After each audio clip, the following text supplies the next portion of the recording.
Hello, আসসালামু আলাইকুম। কেমন আছেন সবাই? আজকে চিংড়ি আর ডাল দিয়ে খিচুড়ি রান্না করবো। দেখুন, একটু নরম ভাতগুলা আপনারা চাইলে এসে একটু নরম করে খিচুড়িটা রান্না করে নিতে পারেন। আশা করি আপনাদের ভালো লাগবে।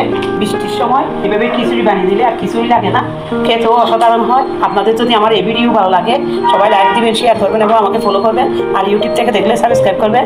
এবার যাব মূল রেসিপিতে। চিংড়ি খিচুড়ি রান্না করার জন্য আমি এখানে আধা কেজি পোলাও চাল নিয়েছি, 1 পোয়া মুগ ডাল নিয়েছি, আর 1 পোয়া মসুর ডাল নিয়েছি, চিংড়ি মাছ নিয়েছি আমি এখানে 250 গ্রাম। প্রথমে মুগ ডালগুলো আমি ভেজে নিব। ডালগুলো আমি ভেজে নিয়েছি, এবার পানি দিয়ে 20 মিনিট ভিজিয়ে দিব। এদিকে মসুর ডালগুলো ধুয়ে ভিজিয়ে দিয়েছি। এখানে আমি কিছু কাঁচামরিচ, আদা এবং রসুন নিয়েছি, এগুলো আমি সব একসাথে বেটে দিব। আদা, রসুন, কাঁচামরিচ বেটে নিয়েছি। চিংড়ির মধ্যে 1 চা চামচ হলুদের গুঁড়া, 1 চা চামচ লাল মরিচের গুঁড়া, পরিমাণ মতো লবণ হাত দিয়ে মেখে নিব। মেখানো হয়ে গেছে। আমি একটা প্যানের মধ্যে পরিমাণ মতো তেল দিয়েছি, চিংড়িগুলো দিয়ে দিচ্ছি, ভেজে নিব। চিংড়িগুলো ভেজে নিয়েছি। একটা প্যানের মধ্যে রান্নার এগুলো তেল দিয়ে দিচ্ছি।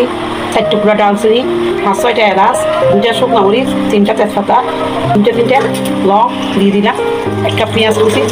পেঁয়াজ যখন এরকম বেরেস্তা কালার হয়ে আসবে, এবার আমি আদা, রসুন, কাঁচামরিচ বাটাগুলো দিয়ে দিচ্ছি। ভেজে নিব। 1.5 চা চামচ হলুদের গুঁড়া, 1.5 চা চামচ বাদা জিরার গুঁড়া, ধনের গুঁড়া 1.5 চা চামচ। এবার একটু পানি দিয়ে কষিয়ে নিব। পরিমাণ মতো লবণ আমি কষিয়ে নিয়েছি। চালগুলো আমি ধুয়ে পানি জড়িয়ে নিয়েছি। এবার চালগুলো দিয়ে দিচ্ছি। মুগ ডাল, মসুর ডাল ধুয়ে পানি জড়িয়ে নিয়েছি, ডালগুলো আমি দিয়ে দিলাম। চালগুলো আমি নিয়েছি, গরম পানি দিয়ে দিব। আমি আমার পরিমাণ মতো পানি দিয়েছি, আপনারা তাহলে আর একটু বেশি দিতে পারেন, নরম করে খিচুড়িটা বানিয়ে দিতে পারে।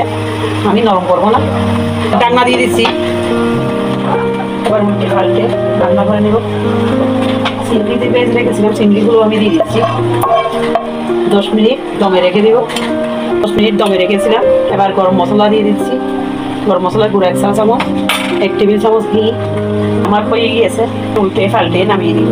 তৈরি হয়ে গেল চিংড়ি মাছ দিয়ে খিচুড়ি। আপনারা একবার হলো এই বর্ষাকালে বৃষ্টির সময় এভাবে বানিয়ে দেখবেন, আশা করি আপনাদেরও ভালো লাগবে।